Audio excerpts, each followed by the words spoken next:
While preparing to speak at a conference in Singapore recently, I was doing some research on some of Singapore's history, particularly the fall of Singapore during World War II. What I learned is that a lot of what I had been taught in school, in history class about the fall of Singapore during World War II was actually not very accurate. What I learned is that the reason the Japanese invasion of Singapore occurred is that essentially the British were unprepared. They weren't ready for the Japanese invasion. And that's actually not true. The British were very, very ready. They were very methodical. The challenge was this: they were ready in the wrong way. See, the established assumption, the paradigm was this: if you're going to take an island like Singapore, you're going to arrive from the sea.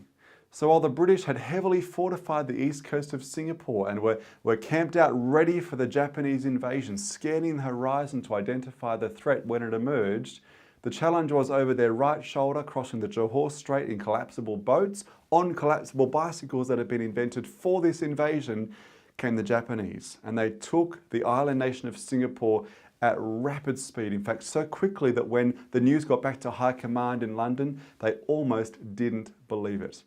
And can I suggest the same dynamic that unfolded in February 1942, the fall of Singapore, is exactly the dynamic that is occurring in many businesses right now. When it comes to the most significant disruptive threat you need to be aware of, it's probably a competitor that is not on your radar right now. In fact, I was working recently with a group of optometrists and I was asking them, what is the most significant disruptive threat for you as an industry? And they named some of the big chain stores, and they talked about the fact that you've got many industries that are getting into that marketplace that haven't been there in the past, but they talked about the retail shop fronts. And I said, well, I get that. I understand that many retailers are coming into your space that maybe hadn't been in there before, but I asked how many of those optometrists had heard of a technology called Opternative. Now, in a room of over 200 optometrists, highly experienced professionals, only 3 of them put their hand up.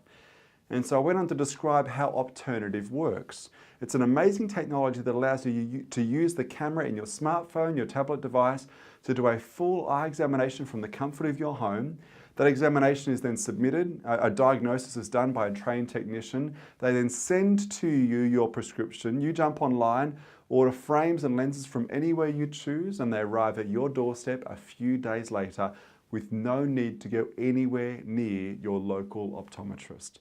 And you should have seen the blood drain from the faces of these optometrists, because this wasn't even something they were thinking about. They were so focused on their other retail competitors, they weren't mindful of the threat, just like in the case of Singapore, that was coming over their right shoulder in a way that no one's expecting, and in a sense that will potentially be a game changer in the years to come.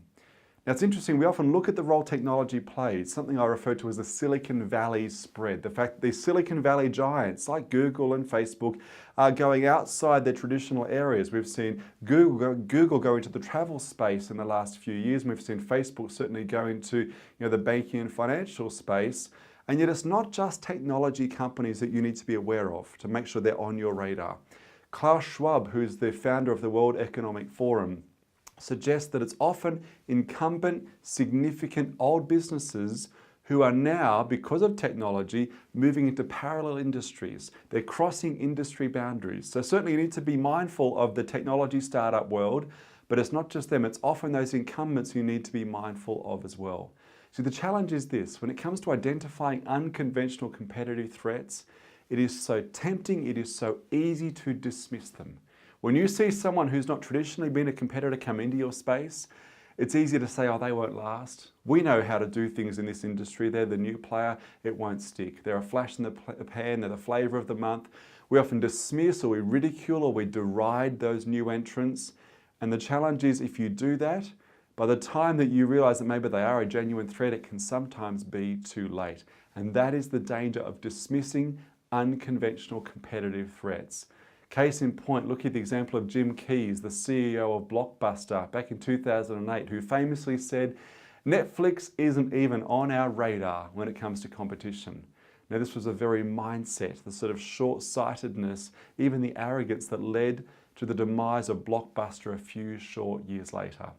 So who is the competitor that may come onto the scene in the next few years that will be unconventional, that you need to make sure is on your radar, or at least you have an awareness to be on the lookout for, because that is the form disruption is most likely to take?